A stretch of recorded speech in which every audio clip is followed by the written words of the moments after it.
ವಿರೋಧ ಪಕ್ಷವನ್ನು ಲೆಕ್ಕಿಸದೆ ಏಕಾಏಕಿ ಈ ದ್ವೇಷ ಭಾಷಣ ಮಸೂದೆ ತಗೊಂಡ್ಬಂದಿದ್ದು ಇಡೀ ಎಲ್ಲರಿಗೂ ಒಂದು ಅಸಮಾಧಾನವಾಗಿದೆ. ನಾವು ಭಾರತೀಯ ಜನತಾ ಪಾರ್ಟಿ ಖಂಡನೆ ಮಾಡ್ತಾ ಇದ್ದೀವಿ. ನಾವು ಚರ್ಚೆಗೆ ಕೂಡ ಅವಕಾಶ ಕೊಟ್ಟಿಲ್ಲ. ಏಕಾಏಕಿ ವಿಧಾನಸಭೆಗೆ ತಗೊಂಡ್ಬಂದ್ರು, ಅದಾಗಿ ಅರ್ಧ ಗಂಟೆಗೆ ವಿಧಾನ ಪರಿಷತ್ ತಗೊಂಡ್ಬಂದು ಅಲ್ಲೂ ಕೂಡ ಎಷ್ಟೇ ಗಲಾಟೆಗಳ ನಡುವೆ ಕೂಡ ಪಾಸ್ ಮಾಡ್ಕೊಂಡಿದ್ರು. ಯಾವುದೋ ಒಂದು ಧರ್ಮದ ಮೇಲೆ ಇವರು ದ್ವೇಷವನ್ನ ಸಾಧನೆ ಮಾಡೋಕ್ಕೆ ಹೊರಟಿದ್ದಾರೆ, ನಮ್ಮನ್ನ ಕಟ್ಟಾಕಕ್ಕೆ ಹೊರಟಿದ್ದಾರೆ.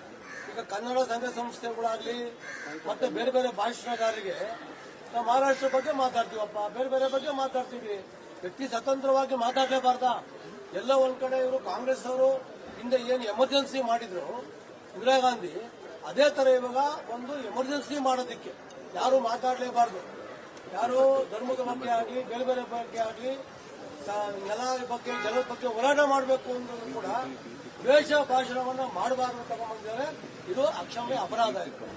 ಎರಡನೇದು, ಈಗಾಗಲೇ ಏನು BNS ಇಂದ ಏನು ಕಾನೂನಿದೆ ಆ ಕಾನೂನಲ್ಲಿ ಕೂಡ ಆಲ್ರೆಡಿ ಇದೆ. ಆ ಕಾನೂನಲ್ಲಿ ಇದ್ರೂ ಕೂಡ ಅವರು ಹೊಸದಾಗಿ ಸೃಷ್ಟಿ ಮಾಡ್ತಾ ಇರೋದು ಯಾವುದೋ ಒಂದು ಸಂಘಟನೆಗಳ ಮೇಲೆ ಹೋರಾಟವನ್ನು ಮಾಡುವಂತ ಕೆಲಸವನ್ನು ಮಾಡಿದ್ದಾರೆ.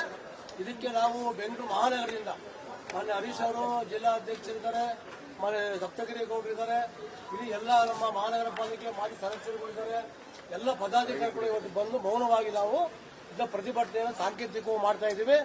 ಇದನ್ನ ನಾವು ರಾಜ್ಯ ವ್ಯಾಪ್ತಿ ಎಲ್ಲ ಜಿಲ್ಲಾ ಕೇಂದ್ರ ಕೂಡ ಇವತ್ತು ಹೋರಾಟ ಆಗ್ತಾ ಇದೆ. ಇದಾದ್ಮೇಲೆ ನಾಳೆ ಇಲ್ಲ ನಾಡಿದ್ದು ರಾಜ್ಯಪಾಲರಿಗೆ ಸನ್ಮಾನ್ಯ ರಾಜ್ಯಾಧ್ಯಕ್ಷರು ವಿಜೇಂದ್ರ ಅವರು ಮತ್ತೆ ಅಶೋಕ್ ಅವರ ಒಂದು ನೇತೃತ್ವದಲ್ಲಿ ನಾರಾಯಣ ಸ್ವಾಮಿ ಅವರು ಎಲ್ಲ ಶಾಸಕರು ಎಂಪಿಗಳು ವಿಧಾನ ಪರಿಷತ್ ಸದಸ್ಯರು ಕೂಡ ಮನವಿಯನ್ನ ಕೊಡ್ತೀವಿ. ಯಾವುದೇ ಕಾರಣಕ್ಕೆ ಈ ಮಸೂದೆಯನ್ನು ವಾಪಸ್ ತಗೋಬೇಕು ಅಂತ ಕಾನೂನು ರೀತಿ ಹೋರಾಟವನ್ನು ಮಾಡ್ತೀವಿ. ನಾಳೆ ಗುರುವಾರ ಮಾನ್ಯ ವಿರೋಧ ಪಕ್ಷ ನಾಯಕರ ಒಂದು ಜೊತೆಗೂಡಿ ಎಲ್ಲ ಶಾಸಕರು ಎಂಪಿಗಳು ಎಲ್ಲ ಪ್ರಮುಖರು ನಾವು ರಾಜ್ಯಾಧ್ಯಕ್ಷರು ಹೋಗಿ ಭೇಟಿ ಮಾಡ್ತೀವಿ. 100% ಎಲ್ಲ ಕೂಡ ಕೇಂದ್ರಕ್ಕೂ ಹೋಗ್ತಾ ಇದ್ದೀವಿ, ರಾಷ್ಟ್ರಪತಿ ಕೂಡ ಹೋಗ್ತಾ ಇದ್ದೀವಿ. ಯಾಕೆ ಅಂತಂದ್ರೆ ಇದು ಒಂದು ಅಭಿಜಿತ್ ಸ್ವಾತಂತ್ರ್ಯವನ್ನ ಯಾರ ವ್ಯಕ್ತಿ ಸ್ವಾತಂತ್ರ್ಯವನ್ನ ತೆಗೆಯುವಂತದ್ದು, ಇದನ್ನ ಹಾಕಿ ಜೈಲಿಗೆ ಕಳಿಸುವಂತ ಕೆಲಸವನ್ನ ದಮನ ಮಾಡೋ ಕೆಲಸವನ್ನ ಮಾಡ್ತಿದ್ದಾರೆ. ಕರ್ನಾಟಕದ ನೆಲ ಜಲದ ಬಗ್ಗೆ ಸಂಘಟನೆ ಹೋರಾಟವನ್ನ ಮಾಡ್ತೀವಿ. ಅದ್ರ ಬಗ್ಗೆ ಬಿಟ್ಟು ಇವತ್ತು ಇದು ಮಾಡ್ತಾ ಇರೋದು ಸಿದ್ದರಾಮಯ್ಯನವರು, DK ಶಿವಕುಮಾರ್ ಯೋಚನೆ ಮಾಡಿ ಇದು ಮಾಡ್ತಾ ಇದ್ರೆ ಇದನ್ನ ಖಂಡನೆ ಮಾಡ್ತೀವಿ. ಬಾಬಾ ಸಾಹೇಬ್ ಅಂಬೇಡ್ಕರ್ ಬರೆದಂತ ಸಂವಿಧಾನದಲ್ಲಿ ಈ ದೇಶದಲ್ಲಿ ಶಾಸಕಾಂಗ, ನ್ಯಾಯಾಂಗ, ಕಾರ್ಯಾಂಗ ಅಂತ 3 ಹಂತವನ್ನ ಮಾಡಿದ್ದಾರೆ. ಇವತ್ತು ಯಾವುದೇ ಒಬ್ಬ ವ್ಯಕ್ತಿ ತನ್ನ ಭಾಷಣದಲ್ಲಿ ಸ್ವತಂತ್ರವಾಗಿ ಮಾತಾಡಿದ್ರೆ ಅದರ ವಿರುದ್ಧವಾಗಿ ಒಂದು ಹೊಸ ಕಾನೂನನ್ನ ತಂದಿದ್ದಾರೆ. ಇವತ್ತು ಇವ್ರು ಮಾಡಿರಂತ ಕಾನೂನಲ್ಲಿ ಒಬ್ಬ DYSP ಮೇಲ್ಪಟ್ಟಂತ ಅಧಿಕಾರಿ, ಒಬ್ಬ DC ಯಾರು ಏನ್ ಭಾಷಣ ಮಾಡಿದ್ರು ಅದು ದ್ವೇಷ ಭಾಷಣ ಇಲ್ವಾ ಅಂತ ಅವರೇ ಪರಿಗಣಿಸ್ತಾರೆ. ಅವರೇ 10 ವರ್ಷ ಜೈಲ್ಗೆ ಹಾಕುವಂತ ಒಂದು ಕಾನೂನು. ಅಂದ್ರೆ ನ್ಯಾಯಾಂಗವನ್ನೇ ತೆಗೆದುಹಾಕಿ ಇವರು ಒಂದು ಹೊಸ ಕಾನೂನನ್ನ ಸೃಷ್ಟಿ ಮಾಡಿ ಯಾವಾಗ್ಲೂ ಅವರ ನಾಯಕರು ರಾಹುಲ್ ಗಾಂಧಿ ಅವರು ಇದನ್ನ ಸಂವಿಧಾನನ ಅಲ್ಲಾಡಿಸ್ಕೊಂಡು ಓಡಾಡ್ತಾ ಇರ್ತಾರೆ ದೇಶದಲ್ಲಿ. ಅದ್ರ ಆಲ್ರೆಡಿ ಅದ್ರಲ್ಲಿ ಇದೆ. ಯಾವ ವ್ಯಕ್ತಿ ಏನನ್ನ ಕಾನೂನಲ್ಲಿ ವಿರುದ್ಧವಾಗಿ ಮಾತಾಡಿದ್ರೆ ನ್ಯಾಯಾಂಗಕ್ಕೆ ಹೋಗಿ ಅಲ್ಲಿ ಅವರಿಗೆ ಶಿಕ್ಷೆ ಆಗಬೇಕು ಅಂತ ಇವತ್ತು ಏಕಾಏಕಿ ಒಬ್ಬ DSP ಮೇಲ್ಪಟ್ಟಂತ ಅಧಿಕಾರಿ ಯಾರೇ ವ್ಯಕ್ತಿನ ಇವತ್ತು ನಮ್ಮ ಅಧ್ಯಕ್ಷರು ಮಾತಾಡಿದ್ರು, ಶಾಸಕರು ಮಾತಾಡಿದ್ರು, ಅವ್ರಿಗೆ ಅನ್ನಿಸ್ಬೋದು ಇದು ತಪ್ಪು ಅಂತ.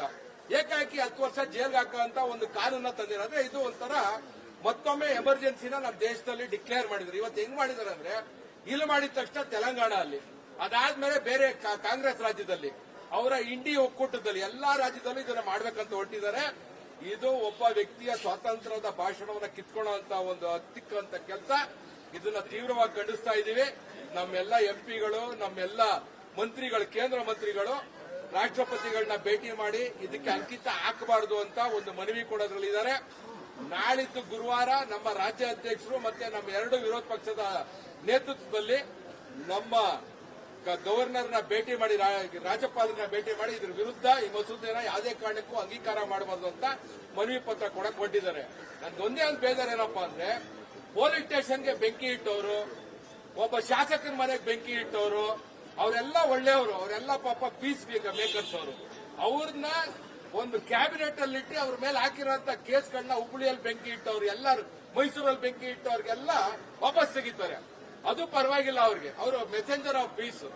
ಆದ್ರೆ ಒಬ್ಬ ವ್ಯಕ್ತಿ ಯಾವ್ದೋ ಒಬ್ಬ ಧರ್ಮದ ಬಗ್ಗೆ, ಯಾವ್ದೋ ಒಂದು ಗಡಿ ಬಗ್ಗೆ, ಯಾವ್ದೋ ಒಂದು ನದಿ ಬಗ್ಗೆ ಮಾತಾಡಿದ್ರೆ ಇವ್ರ ಪರವಾಗಿ ಇವ್ರ ವಿರೋಧವಾಗಿ ಮಾತಾಡ್ಬಿಟ್ರೆ ಅದು ಏಟ್ ಸ್ಪೀಚ್. ಇವ್ರದ್ದು ದ್ವಂದ್ವ ನೀತಿ. ಎಲ್ಲವರೆಗೂ ಅಲ್ಪಸಂಖ್ಯಾತರ ತುಷ್ಟೀಕರಣ ಮಾಡಕ್ ಹೊಡ್ತಾರೆ. ಇದು ಒಳ್ಳೇದಲ್ಲ, ಅವ್ರಿಗೂ ಒಳ್ಳೇದಲ್ಲ, ದೇಶಕ್ಕೂ ಒಳ್ಳೇದಲ್ಲ, ರಾಜ್ಯಕ್ಕೂ ಒಳ್ಳೇದಲ್ಲ. ನಾವು ಇದನ್ನ ಖಂಡಿಸ್ತೀವಿ, ವಿರೋಧಿಸ್ತೀವಿ. ಇದ್ರ ವಿರುದ್ಧ ಮುಂದಿನ ದಿನಗಳಲ್ಲಿ ಉಗ್ರವಾದ ಹೋರಾಟವನ್ನು ಮಾಡ್ತೀವಿ.